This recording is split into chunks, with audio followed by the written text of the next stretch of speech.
Hello, friends. Welcome to the Career Guru podcast. I am your host, Steve Yanovsky. What a glorious day it is to start your path in a new career.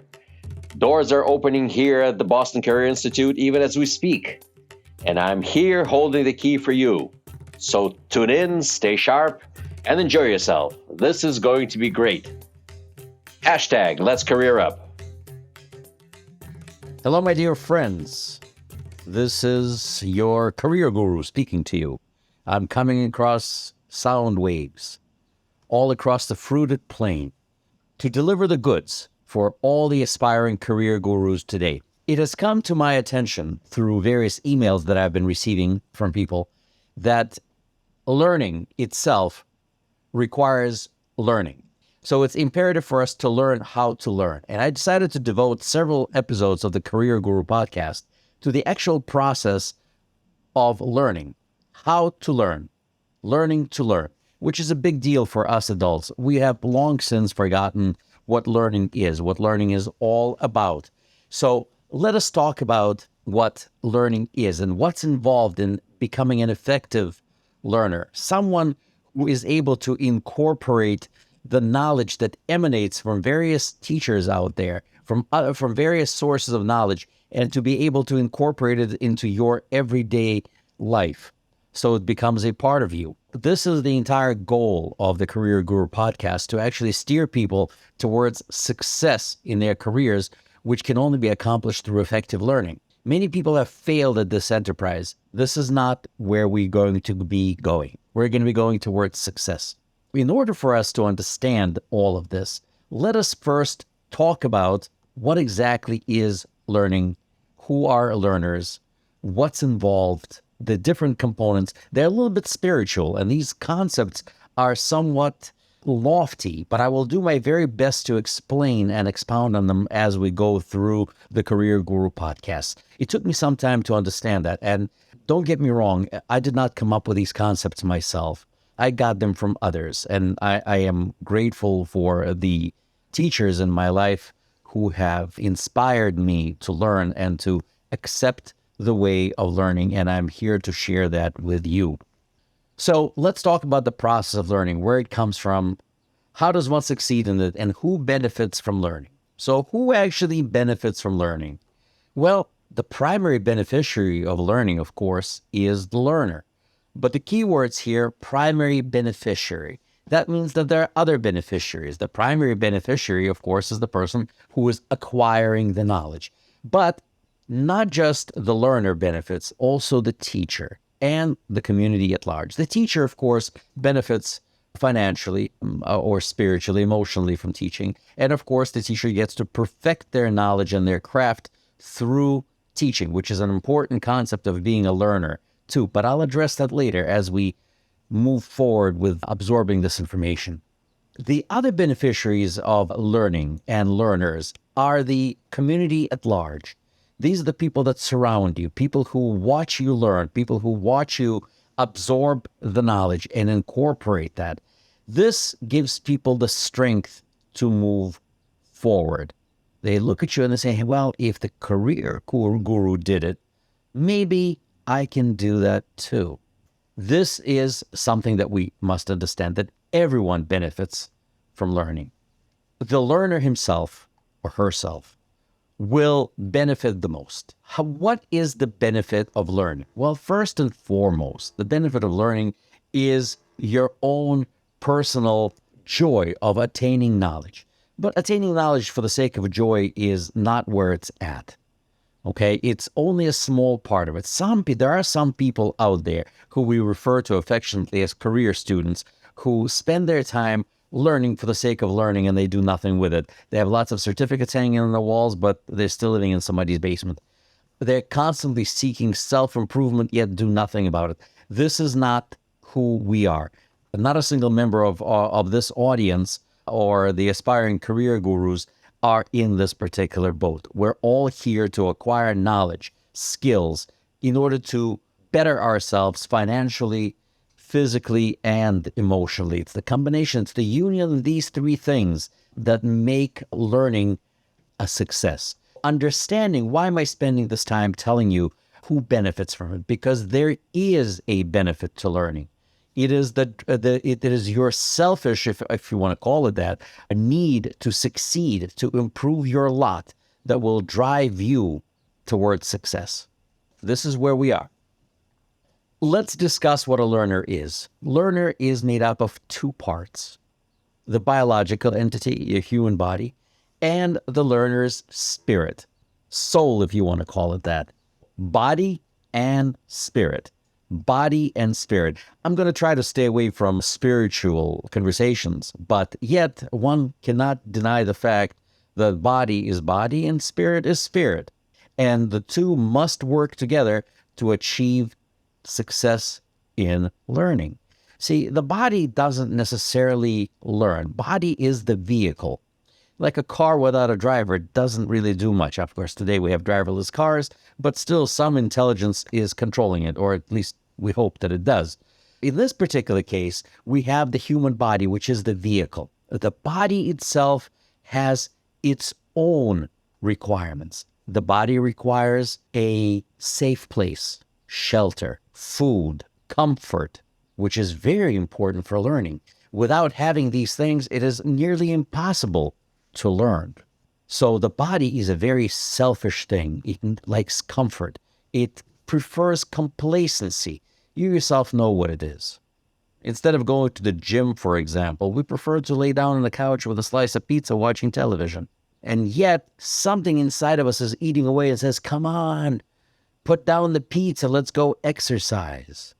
Or something inside of us says, hey, instead of watching television or listening to music, let's do something a little bit more inspiring. For what purpose? What is driving that particular thing? Why? It's our spirit. The spirit wants to go and do things, and the body really doesn't, unless the body wants 7-layer cake, unless the body wants ice cream, unless the body wants the cheeseburger. Then the body will reach to most amazing heights in order to get that which it so desperately craves. There's other things, of course, that the body craves that we will do all sorts of crazy things for, but let's stick to 7-layer cake. Let's stick to the basics, something that we can all appreciate and visualize. And of course, I use 7-layer cake as an example. Ice cream, chocolate, a nap, I don't know, anything that you may crave. What have you done in your life to go and get it? You really went to town. I don't know about you. I remember riding my bike for miles in a winter during a snowstorm to get that which I was looking for. And I know you have your own personal stories that you can sort of chuckle about. But yeah, the body wants it. The body's going to go and get it. But mostly the body wants to take a nap. Body wants to sleep. Body wants to conserve its energy. Body doesn't really want to go out of its own way. It is the spirit that will drive it forward. The spirit is not an earthly entity. Spirit is spiritual. It's from out there somewhere. The spirit wants to reach lofty heights. It wants to learn. It's that spiritual side of learning, the pursuit of knowledge by itself, that it is looking for. Now, then it is going to use this knowledge for something. That's this particular side. Spirit is the domain of thought. Thought. What exactly is thought? Thought is something that makes us who we are. I mean, who are we as people? I mean, think about that for a second. In the core, in the inner essence of a human being, it is what we think and what we feel that makes up the human being. I don't mean I feel hungry. No, that's not what I feel. It's how I respond emotionally. It's the emotion. Emotion is not a biological thing. Yes, it exhibits itself in the human body as some kind of a feeling of pleasure or delight. Okay, but mostly it is a spiritual thing. It is a concept that is very difficult to grasp when we're closed in this meat bag that is the human body. But it's that spirit that drives us forward. Now, the learning and the learner is the fusion of the biology and the spirit, the thought When you bring these two together and they work together to achieve a common goal, then the learner is unstoppable. And I want you to understand that it's that biological entity that has cravings, that has needs to sustain life, to improve its living conditions, to improve its nutritional requirements, that will come against its nature together, fuse itself with the spiritual side of the learner, come together, and the spiritual side will bribe the body and say, hey, don't you want that cheeseburger?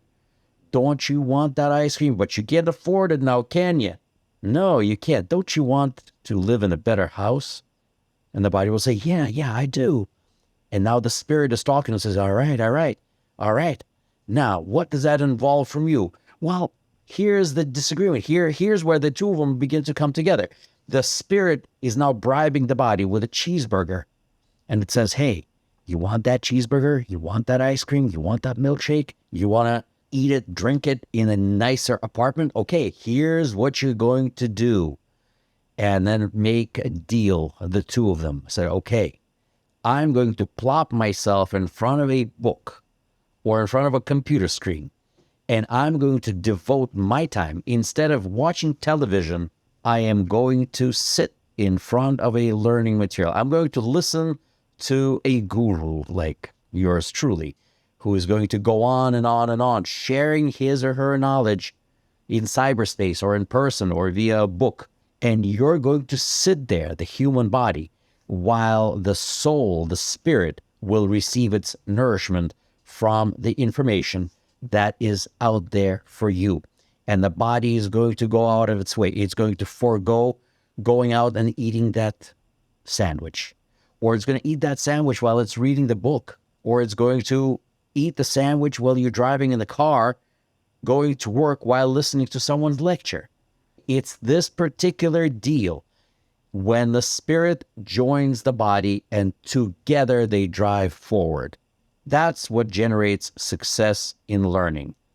Your success is assured when the body is taken care of and the spirit is taken care of, and they're going about it together to achieve its common goal. Otherwise, the two are completely and totally disinterested in one another. The spirit is not interested in biological pleasures. The spirit is not interested in earthly pleasures.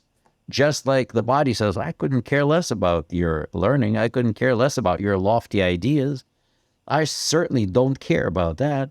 But together, when one bribes the other and says, hey, do this for me, and I'll certainly get you the ability to purchase that burger, and you'll be eating it in style in that new car after you get that raise at work. And the buddy says, yeah, that's great. Let's do that. Now that we've talked a little bit about this, let us talk a little bit about the actual spirit. What is that spirit of learning, that non-physical, non-tangible side of the learner, which is that thing that's going to absorb all that knowledge? Very hard to quantify spirit. Spirit is spirit. It is some kind of energy, but it's much easier to understand it. Think about it in these terms. Spirit can be clothed or dressed in 3 garments. While we can't see what that spirit is, that driving force, we can certainly, it's like the invisible man. The invisible man from the book is invisible unless he puts on a coat, right? All right, you've seen it in cartoons or in movies, an invisible man puts on a coat and all of a sudden you don't see arms or legs, but you can see the coat walking around. Well, imagine a spirit having 3 garments by which the spirit expresses itself. See, spirit is able to express itself from the human body, from the learner's perspective, through these 3 garments. They are thought, speech, and action. All of these 3 things are the domain of the spirit. This is it: thought, speech, and action. In other words, when you're learning, and we're still talking about learning, even though these topics are highly spiritual in nature, we find evidence of this in almost all of the religious writings in every faith. Thought, speech, and action are the attributes, are not the attributes, they are the garments of the spirit of the learner, or spirit in general. Thought, speech, and action. Thought, it's that constant, ever-present, always on source of knowledge that's always present. It's on all the time. It doesn't sleep. It doesn't require anything. It's there. By thought, I also mean the source of knowledge. You see, knowledge is always all around you. It's there all the time, and it connects with your ability to think.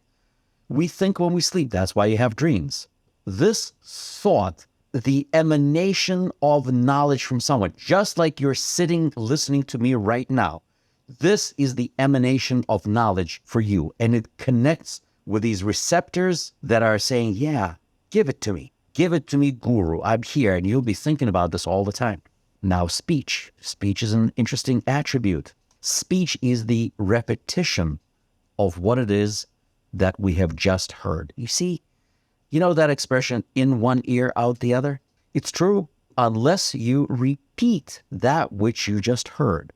And that comes through speech. Thought, or the emanation of knowledge, is important, but it's wasted unless the learner speaks it. It doesn't exist. I mean, does a tree make a sound if no one is there to hear it? So that's the whole point. Once you hear something, you must speak it if it is to be absorbed. And now action, or the incorporation of this original emanation of thought, its repetition through speech, and now the incorporation into everyday life. How does that sit with the learner? How does the learner experience or3? It's easy. You first hear the knowledge. Then you repeat the knowledge, meaning, hey, do your homework. And then action. You incorporate it into everyday life, which means teach somebody else or start using the knowledge in everyday life. It's an amazing thing. I make great pancakes. My kids love my pancakes. How did I learn to make them? Well, my mother showed me how to make pancakes. After that, I tried to repeat making these pancakes. I wasn't successful the first time. I made something resembling some kind of a mess, tried to eat it. Okay, all right, trying it again and again. And then now I incorporate that into my everyday life, and I can teach that skill to others. Now I can make pancakes in my sleep, as well as many other things. But how did that work out? Only through these 3 garments of the spirit: thought, speech, and action. This is how we put it all together. I've been speaking for a while now. This is our introductory episode. This is our introductory lesson, if you will, in how to properly learn and absorb the information. I'm not going to bore you with too many details, but I will bring a little something into which is going to serve as a segue into our next episode of Learning to Learn. And that would be, how do we start? And in here, I'm going to quote the book of Psalms. Yeah, every so often I peruse the book of Psalms. There's much knowledge, much wisdom in there. And in the book of Psalms, 34:14, it says, turn away from evil and do good. Seek peace and pursue it. Turn away from evil and do good. Seek peace and pursue it. Wow, powerful stuff. But how does that work for us as far as learning is concerned? Well, let's make a minor change. Let's take these words and change them just a little bit as it pertains to learning. Turn away from failure and embrace success. Seek knowledge and pursue it. Turn away from failure and embrace success. Seek knowledge and pursue it. What is failure? I can define failure as complacency. That's following the body's desire to conserve energy. Not doing anything is failure. Nothing good ever comes from doing nothing. So when you turn away from failure, when you turn away from complacency and embrace success, seek knowledge and pursue it, that's where it's at. It is the simple act, as the Psalms say, turn away from evil and do good. Very simple, just turn away. And once you turn away from complacency, you already took that original, that first primary step towards your success. You have already succeeded, as a matter of fact. The moment you walked away from being complacent is the moment you succeeded. That is success in and of itself. If nothing else happens, you have already succeeded from walking away, from turning away from complacency. With that in mind, success is within your reach. That's where you are. And now you're on to seek knowledge. And that's where you're going to be. That's what's going to happen next.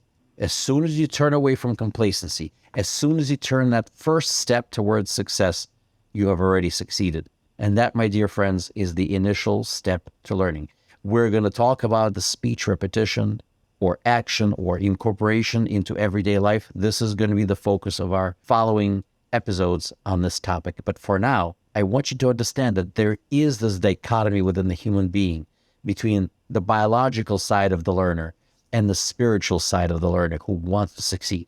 It is something that you must bring together, and the two of these entities that really don't want to be together. They don't want to hang out together. They got nothing in common. One wants to chill and eat pizza, watch a mindless TV show, and the other wants to accomplish something lofty and spiritual and exciting. Nah, they don't get along unless they find common ground. That common ground is your personal, it's your ability to improve your life, the quality of your life, better food, better shelter, better vibes all around. Everybody's happy when your body is happy. And then the elated spirit, when they come together, there's no stopping it. That's why people want to dance at happy events. The body's happy, the spirit is happy. And in our case, as you achieve the primary goal of our career success, of learning for a better career, that's going to be that joyous event when your body and spirit are together, working towards a common goal, learning, succeeding, thriving. And on that note, I will end my first episode of this series, and we'll be back soon with the actual step-by-step instructions on how to learn. Well, friends and aspiring career gurus, this was fun. Thank you for tuning in. I feel enlightened, I feel empowered, and I'm feeling grateful that we spend time with you. For more information about Boston Career Institute, please visit our website, bostoncareer.org. Boston Career Institute has 3 campuses located in Brookline, Massachusetts, Malden, Massachusetts, and Lowell, Massachusetts. Call our toll-free number, 888-383-6058. For questions, comments, and or information about our podcast, email me at thecareerguru@bostoncareer.org. The Career Guru podcast is available on Apple Podcasts, Spotify, our website, bostoncareer.org, or wherever you stream your podcast. Subscribe, stream, rate, and review our shows. Your rating and reviews help our show reach new audiences. Produced by PodPro Entertainment, the Career Guru lives within a network of podcasts located at podproentertainment.com. # the new radio.